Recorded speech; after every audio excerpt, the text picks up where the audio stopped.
What is going on, everyone, and welcome back to the Star Wars Exchange for a very special episode. I think I say that most weeks, but I'm for real this week. This is a very, very special episode. We're back in person for, more in-person pods. We got a couple lined up.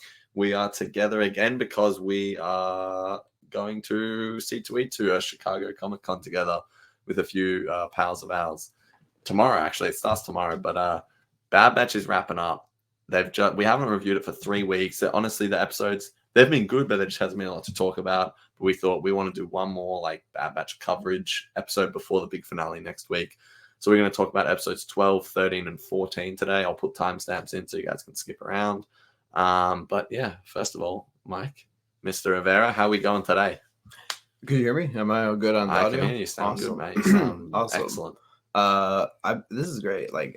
This trip, you coming again and doing this in live action rather than where we have walls between us and like a digital bar. It's great to have you in person and all that, and we've had some real fun times, and it just feels like so natural the third time around. It's just like, hey, like it's still as exciting as the first, but it's just like we just know where we're at, and we I know his morning routines now. Like I'm like, oh, Ari showering. All right, now he's doing this, now he's doing that. And it's likewise for me. And he got in here and my room was a mess. Like it was awful. Like I was so tired with work and my preparation was awful. So he, I'm like, go over there for like 20 minutes and voila, I'll have a reintroduction to my room. But it's been great. We just been doing live stuff, and he came to visit my school today, and he was a guest speaker in my classroom. Yeah. And it was great. It was great. Yeah. It was fun. We talked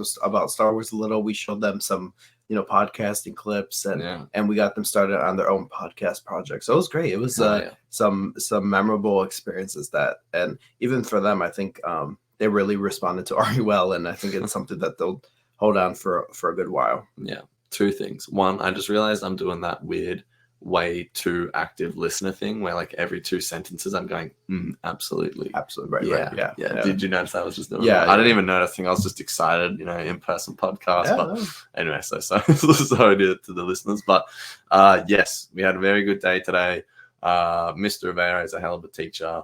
Loved watching him do his do his work, do his teaching. It was very good.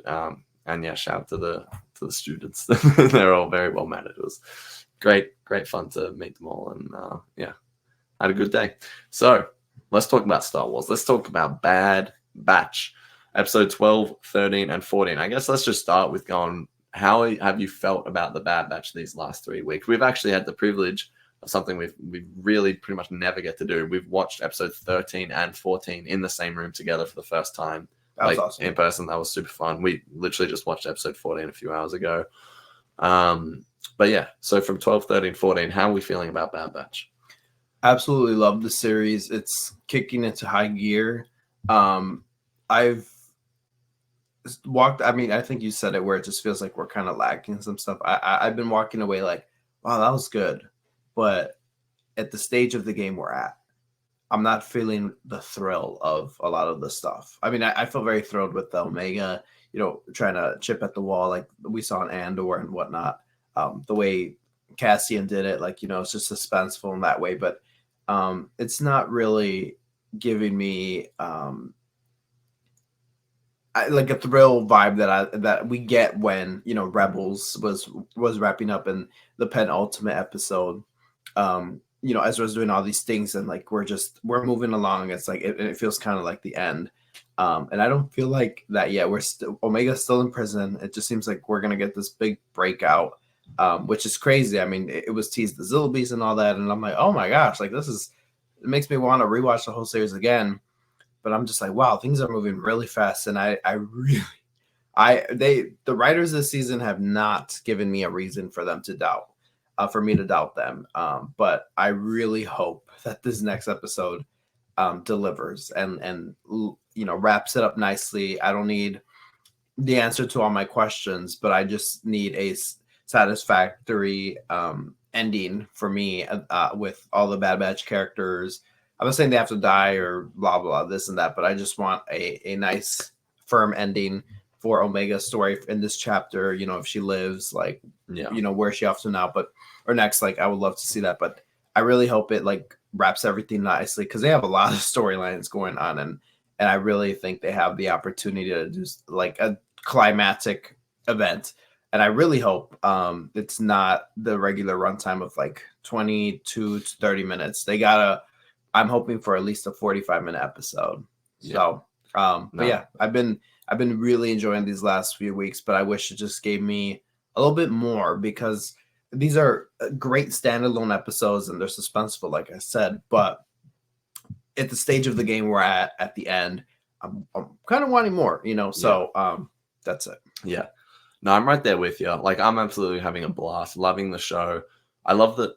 I think the thing I love most about it is it just feels like the writers just have a story they want to tell and they're just doing that. You know what I mean? It doesn't feel like we're messing around with, you know, whatever it is. Like, they just, and that's not a dig at like filler episodes. I'm using air quotes for audio listeners. Like, I love, like, you know, in Rebels episodes like Fight or Flight, all that sort of stuff, even Iron Squadron. So I love that stuff. And Bad Batch has done it in the past, and I've enjoyed it. You know, sometimes, you know, those episodes don't age that well, like that the train one in season 1, whatever it is. I mean, in saying that though, even that one, I go back and watch that, and I'm like, yeah, whatever. It's a cozy little 20 minutes of Bad Batch, whatever. Anyway, point being, there's none of that, which has been cool because every episode it just feels like we're taking one step forward. And the last 3 weeks have just been exactly that. Just one step forward. Like, the steps have maybe been baby steps, whereas some episodes have been like, you know, Victor Wembanyama steps, the 7'5" NBA player, of course. But yeah, really, really enjoying it. But I agree with you. Like, I think we spoke about it after the episode where it's like, I trust the writers that they're going to do everything they want to. They're going to say everything they want to say, put everything into the finale they want there. But at the same time, I can't help but feel like, okay, it feels like there's so much to cover in this last episode. But then I realized the premiere of the show is like 70 minutes long. I don't know if we're going to get that long, but I would love like a movie finale because that would just make me feel like everything was worth it in terms of like the way that they've built up to that and everything like that. If I log on to Disney Plus, we're going to be watching it together actually. If we log on to Disney Plus next week and I see like 23 minutes, I'm going to be like, oh boy. I mean, I still trust the writers. Like, I genuinely just trust the writers of this show so much. The same way I trusted the writers of Andor, like toward the end of that series. So yeah, I'm on board, but I'm got that small thought in the back of my head thinking, okay, can we get this going? But the last 3 weeks have been great. Like, every episode, this has just been one of, if not the most solid season of Star Wars television. It's just so like consistently good. Everything is good. And ultimately, you know, me and you, we're Rebels guys, we're Clone Wars guys, and we'll probably always favor that stuff. But I just gotta try and take all that bias away and just go, this series of television has just been one of the best that we've ever got of Star Wars, at least. But yeah, let's talk about episode 12. So I actually just had to open up Disney Plus and skip through it just to remind myself of what actually happened. But of course, episode 11, we end with Omega getting captured. Crosshair misses the shot to potentially save her, put the tracker on the ship. And then the batch sort of, you know, they... how would you say? They reconvene afterwards, discuss it. Crosshair admits he was hiding stuff and he never wanted to go back to Tantus.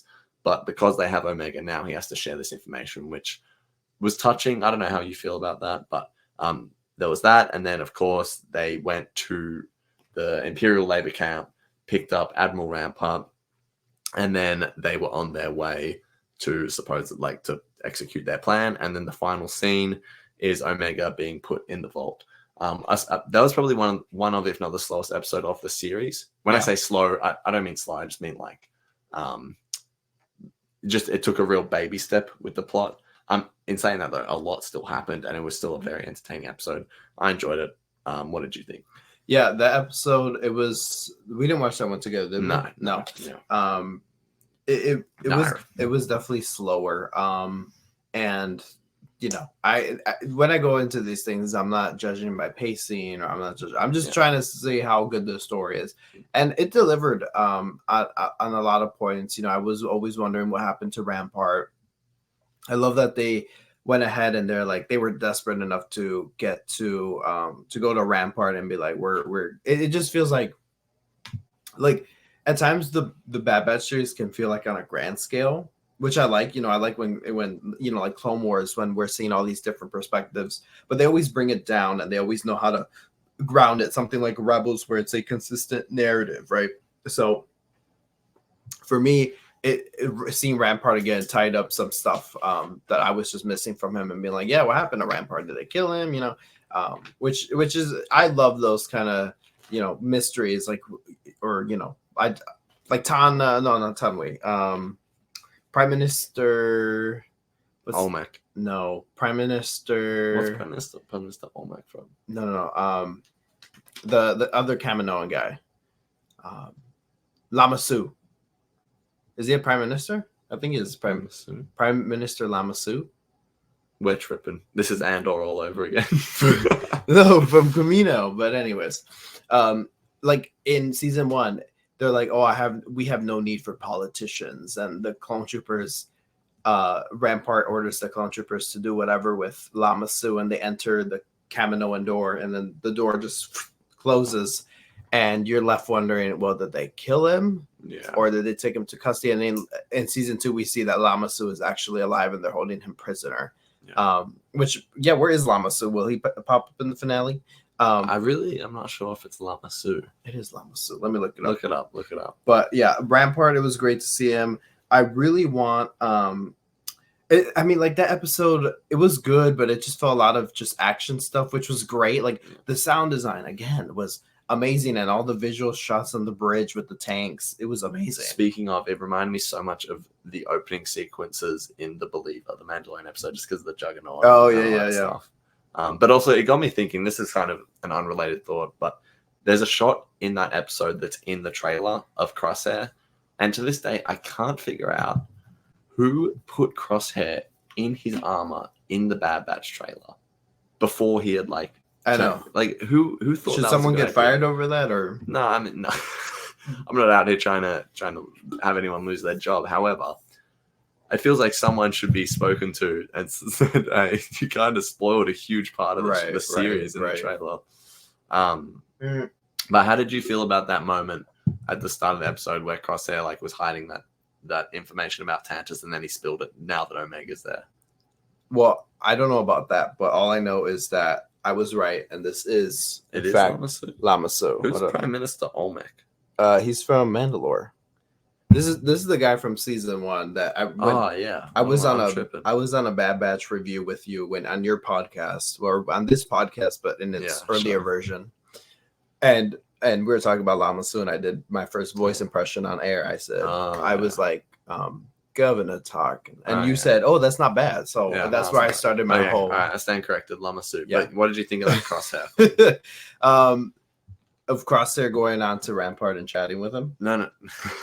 In episode 12, where he gives up the information about Tantus that he had been withholding, but he's giving it up now that Omega's there. Oh yeah, that was dodgy a bit. Yeah. That was dodgy. Because we've kind of gotten breadcrumbs about Crosshair maybe not totally being certain of his. Not from Crosshair himself, but other people around him, right? We've gotten that doubt, and I've been doubting him for a second, but now when that moment came out, I'm like, oh, why didn't you share that with all the clones when they were all asking and stuff? And we on this, I don't want to jump ahead, but this previous episode that we watched, the penultimate episode.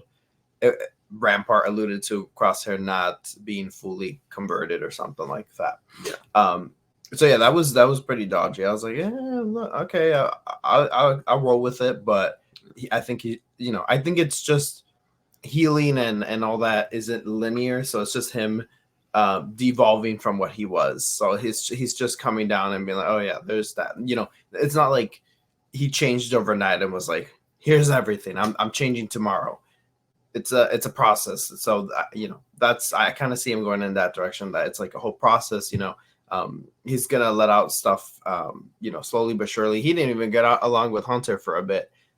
So it's a slow devolving stuff. That's just the fan from the computer.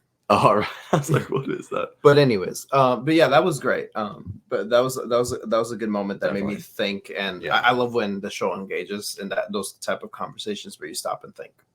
For sure. Let's talk about episode 13, which, Okay. again, it's just pretty simple. It's just moving the plot forward. Omega, we see her starting to realize how she can escape, building more of a relationship up with the other younglings or whatever you want to call them in the vault. And then Rampart gets to actually, we sort of see him play more of a role. He dresses up as an Imperial captain or commander or whatever it is, but he's not happy about his rank, of course, because I was an Imperial Vice Admiral. So that was interesting. And then, of course, it all leads up to the moment where the Bad Batch plants their ship on the other one that's going to Mount Tantus. I'm describing this terribly, but I love that moment because I genuinely was. It's like one of those things in Star Wars. Well, that stuff happened, but like they're gonna stick the landing or whatever it is. I was genuinely like, oh my god, are they gonna stick to the ship or not? Because after Crosshair missed that shot, I was like, I don't know what to expect from this show anymore. You know what I mean? So, and that was great that I was genuinely on edge. I don't know if anyone else felt that way, but I thought that was really good. And then also the clones blacked out their armor, which was kind of upsetting to see. They've gone from like the pretty much fresh armor in season 1 to season 2, the really rugged, worn down, and now to end the series, it's like blacked out, which is a bit of symbolism in that, perhaps. But people were mad. They were like, "Why didn't they just disguise themselves as stormtroopers, or whatever? What's that phase that they're called now? Are they called stormtroopers or are they called something else?" I'm too tired. I know, but they into that stormtrooper armor. They were like, they were upset that they didn't. Or there's fans complain that they didn't, just change into that type of armor. Is everything okay? Yeah, I'm just checking some audio stuff. But yeah, I thought I totally felt for that symbolism. Like, no, like that's totally cool. Like it feels like they're not playing around. They're like for sure serious, and it just reminded me so much of like Hera in Rebels at the end of season 1 being like, either you're in or you're out, like, but we got to decide now, like, to save Kanan and all that. And it kind of just feels like that. But, Kanan was kind of helpless on his end because he was just, gripped down, locked down and all that. And here's Omega just sneaking around doing little side tasks and being like, I'm going to need your help. And all these kids are causing a distraction so she can dig her way out of the prison, which was a big tease today that what's to come. But, yeah, I like the episode. It's a bit frustrating because on its own, I'm just like, it feels like we're doing a lot of legwork for the next chapter rather than just being its own story, and that's okay because it's they all have to connect in some way. So this I mean that episode they were just like point A, point B, point C. That's it. Yeah. And not that it was flat or anything, but it kind of was flat because there was not much substance besides these like cool little moments with Rampart, the jokes they would make or whatnot. That was good. And I mean, again, like that whole moment at the end of the episode where Echo's, I mean, it was really suspenseful. Like Echo trying to like hinder the sensors and the shuttle coming underneath, and the music was upbeat and going, and then it just stops, and you're like, wow, like you. Like I think you said when we were watching it, because that was the first episode we watched in person together, and you were like, they earned that moment. Yeah, they clearly did. And it, if anything, even like Ahsoka kind of helped give me that that surprise, that shock when they did make it, because when Ahsoka was going after Admiral Thrawn, she didn't make it, and Admiral Thrawn calmed her and was like, Ahsoka Tano, I'm sorry that we cannot meet or something, and they jumped to hyperspace, and I'm like, what? Yeah. So I thought that was gonna happen here. Yeah. So I was pretty surprised that they made it. I was like, yes. Yeah. No, so it was a moment well earned. Yeah. No, I agree. Like that, it does feel like the episode's doing more legwork, and there's not maybe a lot of substance, but at the same time, I can see myself going back and just putting this episode one day and enjoying it for sure. Like there's certainly enough there, and it's still very entertaining, but like that's the thing that I love about this season is that it's a little different to other Star Wars seasons, because like even Rebels has a very focused story. However, it just goes all over the place, which is something I love about it. But this Bad Batch season is just one focused story, which means kind of what you're talking about is sort of like a side effect of that. You know what I mean? Mm-hmm. Which I'm happy to live with because I just love what they're doing. Just moving this one story forward, one vision. Every episode has been about moving that story forward. And there's only been one episode where I've really felt like, gee, we had to go on a big side quest, and that was the Fennec Shand one. And even still, I still enjoyed that episode. So yeah, I won't lie, I really enjoyed. Maybe because it was just cool. Like today, we're rewatching Rebels because we have like this big Rebels weekend ahead of us with the 10-year anniversary panel and photo ops, and we're gonna meet all the Rebel cast. More to come on that for sure. It's gonna be awesome. But you know, we're rewatching Rebels, and today we watched Idiot's Array and Path of the Jedi and Call to Action. No, it was Vision of Hope. Yeah. But and to me, those are like really cozy episodes where I was in and out of sleep. So much so. They're a little too cozy for you. No, they are. But it was just like, I love those kind of episodes, and that's kind of how I would see the Fennec Shand one, just because you just get some fun, cool down moment while the series is really going hard, where it's like, all right, let's chill out and just have like a side quest, and that's cool. I like those episodes sometimes more than the ones that are like, all right, we're going to continue the story, point A, point B, point C. And that's what I feel like the last kind of couple weeks have been, which again, oh, sorry. I'm tapping. I should have told you earlier, but every time fault. you hit the table, there's a thud. Hey, you know what? It's for all my, you know, audio listeners, I'm sure you love that. But anyways, yeah, like, I don't know. I just tend to love those episodes a bit more. And again, I appreciate that they're like really picking up the pace here, but I need a bigger pop. Like, there's not been something that made me go like, oh, like today's episode did not feel like the penultimate episode. Oh, definitely. You look at an episode of, and I don't want to constantly be comparing the one animated show to another, For sure. but it's relevant. Look at like any season in Rebels, the episode before the action, like even season 2 of Rebels, the episode before Twilight of the Apprentice. It's very how would you say? Like, nothing really happens. Like, they fight some spiders. It's whatever. But the whole episode is about the lead up to that happening, right, and the characters dealing with what's about to happen. Yeah, right. And it's a great episode because of that. This one is like that too, but I guess it's just that unknown for us of like, are we literally getting a 20-minute episode next week or not? Right. Even if it's 20 minutes, I'm going to be scared, but I'm just going to be like, you know, I've just got faith in the writers at this point. Let's talk about episode 14, the one we watched today. Man, I need to re-jog my memory of what even happened. But what did you think of episode 14? Well, it started off right exactly where the episode 13 left off with but now they were like in Mantis airspace, and the shuttle was attached, and I'm like, oh, we're jumping right in. And to me, it was a very clumsy plan where, I mean, I think that was the point, though. But it was just, to me, it was like, did we really go out through all that stress the last episode to get to the ship, just to then detach and start going crazy with it, and them. That's what Rampart kept saying, though. Like, this, as soon as we jump out, they're gonna. Yeah. Right. Yeah. No, and like just for me, for like, just as a viewer, I'm just like, no, like, you like, be more secretive about it, like have a grand secret entrance surprise. But how many times have we seen that, right? So it was cool that they actually came in like stumbling into the airspace, and then they scrambled the is it V-wings, but those ships that are not TIE fighters but look like TIE fighters.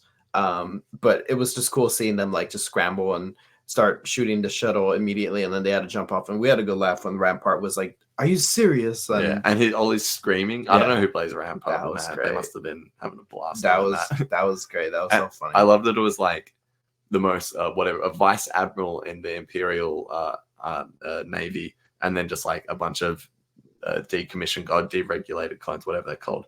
And then and it's like the comparison of how like cool and calm and collected they are, and then like the Imperial, like just the snobby Imperial who has his uniform tucked in nicely and everything. When it comes down to it, he is like freaking out. Right. No, yeah. Like, I just love that. That contrast was great. Yeah. But yeah, it was a good opening act, I guess. But yeah, I was just expecting more of like a calm, we snuck into Mantis by attaching to the shuttle, and all the medical ship or whatever, like, cool. But no, they came stumbling in, and immediately Dr. Hemlock was like, or I think the clone commando was like, Dr. Hemlock, like there's been a disturbance or some suspicious activity has been reported on the ship. We need to check it out or something. And they immediately, Dr. Hemlock sent out those ships and was like, I need stuff now. But I'm going back to, I'm jumping around here, but going back to like the premiere episode of this, which was amazing, of the season. Hemlock was like, I have all the Imperial resources at my grasp or something. He said a cold line like that. I was expecting a little bit more from Hemlock this season, not gonna lie. I know we're not doing our season review yet, but I expected a little bit more from him. Just because he was so powerful in that first arc of the season. And he even said, like, I have the whole Empire resources at my hand. I mean, Palpatine just told him, like, whatever you need, you will have it. What did he have? Bounty hunters? Yeah. I was expecting, I mean, I know Inquisitors these days are controversial, but I was expecting something. I wasn't expecting Darth Vader, but I was expecting Inquisitors to show up and maybe do the hunting of the kids. But I'll say this. Don't count out Darth Vader being in the finale next week. Sorry, what were you going to say? Like I said, what did I say? You had said that the Inquisitors are off doing bigger tasks, like hunting down the Jedi. Oh, yeah, I was saying my thing was, at this point in time, there's still Jedi out there. At least that's like this is my headcanon. There's still Jedi out there. They're busy with that. By the time we get to like Future of the Force, they're out there like hunting kids at that point because it's like there's not many Jedi going around. You know what I mean? So yeah, just a bit ahead of go. But yeah, don't discount Vader, Boba Fett, those sorts of characters being in the film. I'm not trying to be like, oh, let's have a cameo fest, but I just can see someone like one of those types of characters being in, especially Boba Fett. He is actually very relevant to this story. He is the Alpha, the Omega, obviously. But yeah, any other thoughts before we go through it more? No, you can lead us through our charge for sure. So, I guess first of all, I want to talk about. So let's talk about Echo through this episode. So he's just literally the whole episode would cut to him every few minutes, and it'll be his arm inside one of the droid sockets, things, and he'd be ticking it over, and we see he keeps getting deeper and deeper into the base, sort of, until skipping towards the absolute end of the episode where he talks to Imri, and we see Imri has had a complete change of heart. Whatever's going on with the kids in the vault, she's not happy with it anymore, and she's going to help Echo and the boys free everyone. What did you think of that? That was great. I mean, we already got a tease to that, the way Emery treated the kids and Omega at the start of the season. There's this moment of contrast, the way that one doctor treated all the patients, and she criticized Dr. Emery for the way she treated the patients. And I was like, okay, that's an obvious tease that, she's gonna have a heart. And even when she talked to Lama Su, or what's that one? Nalase. Jeez. Boo. No, actually, no, she's on a redemption arc. That's what Bad Batch is about. It's about redemption moments. So I'll give her the space too. But Nalase, she said, "Don't you have the power?" And Dr. I had to do it in person. Yeah, fair enough. But Dr. Emery, had this moment of like pause, and it was good. It was what she just had this moment of pause. And she thought about it, and it just left us thinking, like, what is Dr. Emery's next move?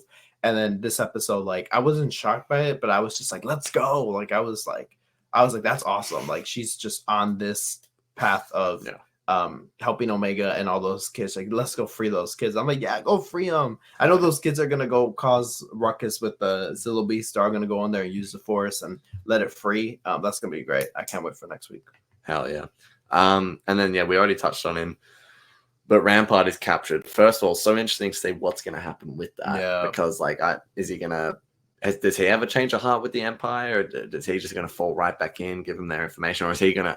For a second there, I expected him to get up and start ordering the stormtroopers around. Anyway, I don't know what's going to happen there. But then the conversations you had with Crosshair throughout the episode were really fascinating, and I loved hearing Crosshair say, "I've changed," because I don't think we've really had that recognition from him. Yes. Yeah. 100%. We've heard him sort of say, just be like, I'm not with the Empire anymore. I didn't know the Empire was that bad, but he just straight up said, I've changed. Like, and he was just like, Rampart, you get out of my face. Like, I'm not doing all this, I'm not falling for your trap and letting you make me feel bad about myself because I've changed. I thought that was great. Now Star Wars, I've got a serious bone to pick with you. Every time you redeem a character, you kill them very, very, very soon after. And it kind of ruins the entire point of the redemption. Darth Vader's the exception because that's the OG story, and that's just how that story was meant to play out. You did it with Ben Solo. There's countless others to name. They redeem themselves and then they sacrifice themselves. Make Crosshair live through his mistakes, change, and be a better person. I want to see that happen. I don't want to see him die in the finale. I will be mad if Crosshair dies. They could kill anyone else. If Omega dies, I'd be heartbroken, but I would be most heartbroken of all if Crosshair dies, because I want to see a complete, full redemption story where Crosshair actually lives out his life, redeemed after the fact. So that's what my thoughts are on that. Cool. What do you think? Yeah, I hope none of them die. I still feel the loss of Tech is still felt. Sometimes less than other times, but it's still felt. And even the past couple episodes, I'm like, oh man, I miss Tech. Like, I wonder what Tech would be doing in these little moments. But I selfishly, I don't want to lose any of them, and I don't want them to bite the dust. And like the obvious choice would be, because there's such a focus with Crosshair this season, that last season there was such a focus with Tech that then they cut him out. And I really hope Crosshair doesn't go out in a sacrificial way.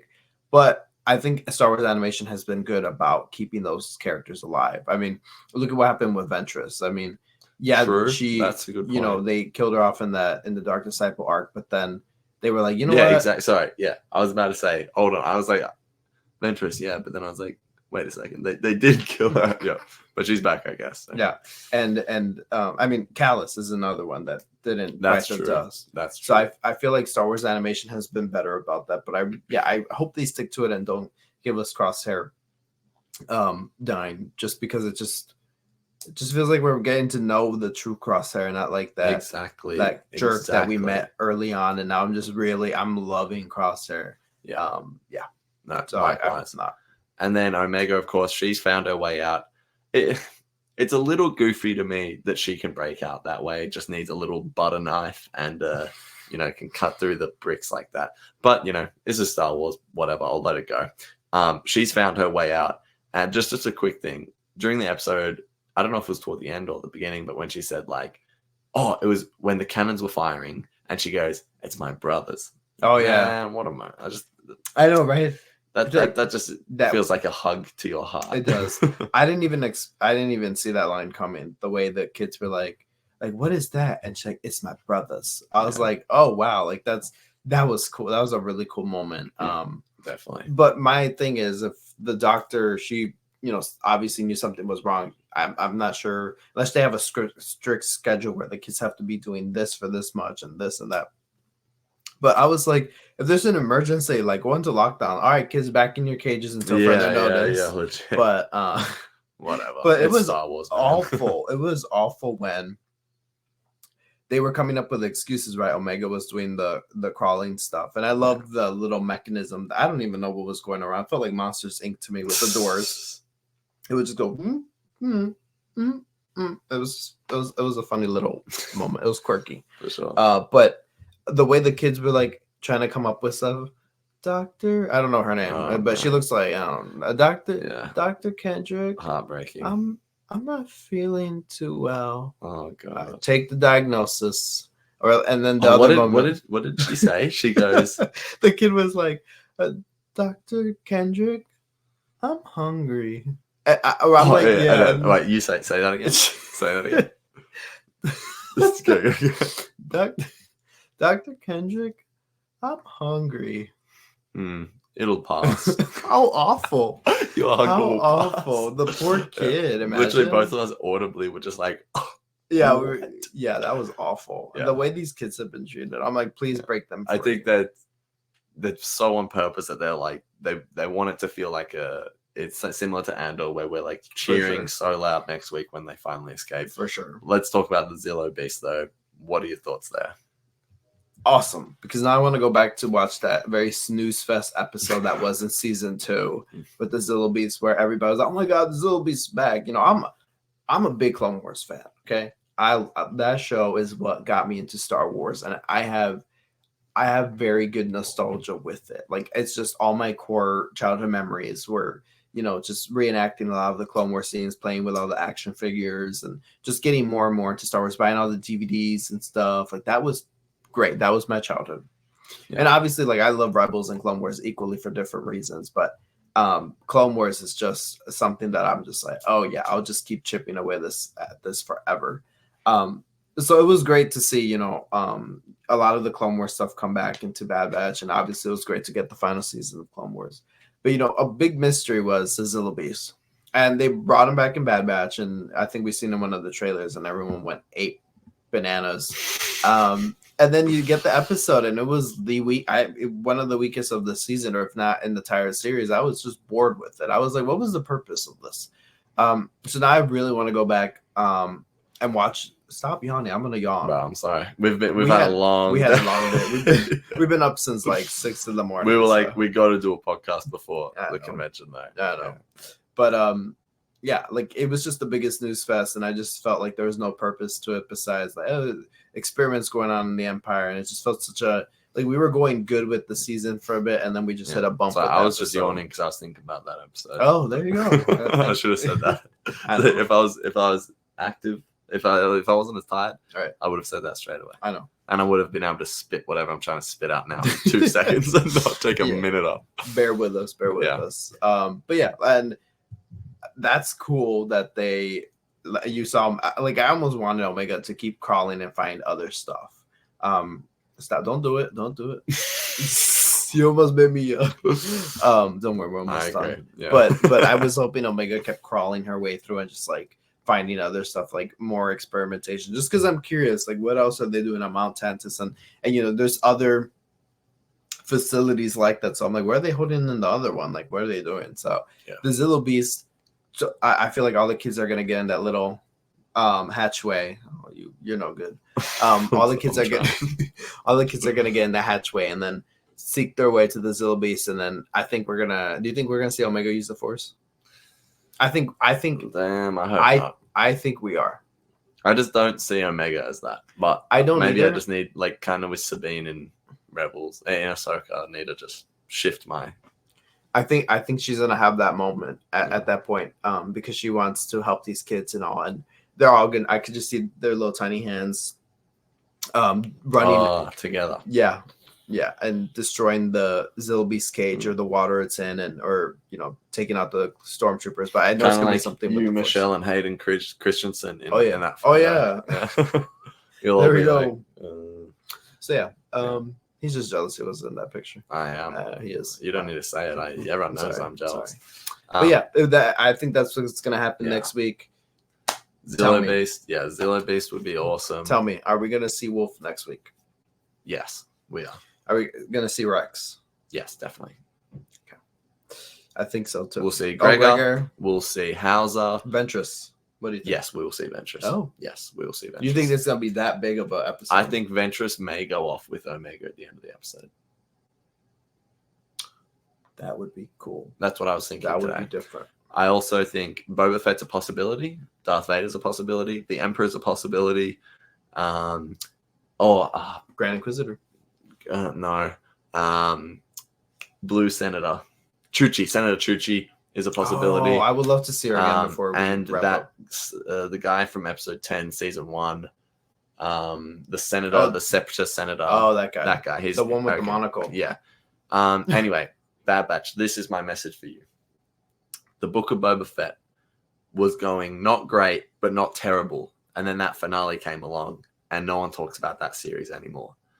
Point is, you've got to stick the landing. Shows that finish badly, they get forgotten. You need to stick the landing, please. I beg Bad Batch creators, I have the utmost faith. I've just unplugged the headphones. I hope you can all still hear us. You should be able to. We're back. I got the utmost faith. I don't know if you guys heard that, but we're all over the place. Stick the landing, get it done. I can't wait to see this episode next week. We're hyped. We've got a lot going on in the week leading up to it, but it's going to be awesome. I actually fly out the day that it comes out. So we're going to have to watch it, wake up, watch it, podcast. I'm gonna have to get ready for my 20-hour flight. But anyways, yes.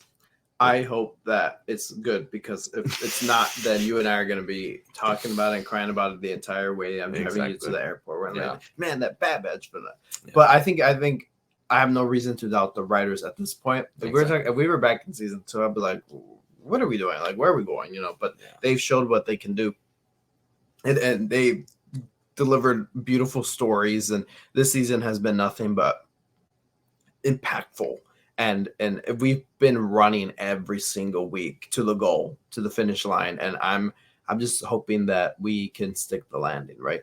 Because like you said, visuals, and this is the end. Like, this is the series finale. It's not a season finale. Exactly. So I'm not trying to sound, trying to compare this to Rebels, the way it ended, or not really Clone Wars, because that was different. But I'm not trying to compare this to Rebels with this big, finale. But it's also like, that looks like the direction it's heading. This is a series finale. You just have a bit of expectations when it comes to that, because I'm almost thinking we should have done 4 seasons.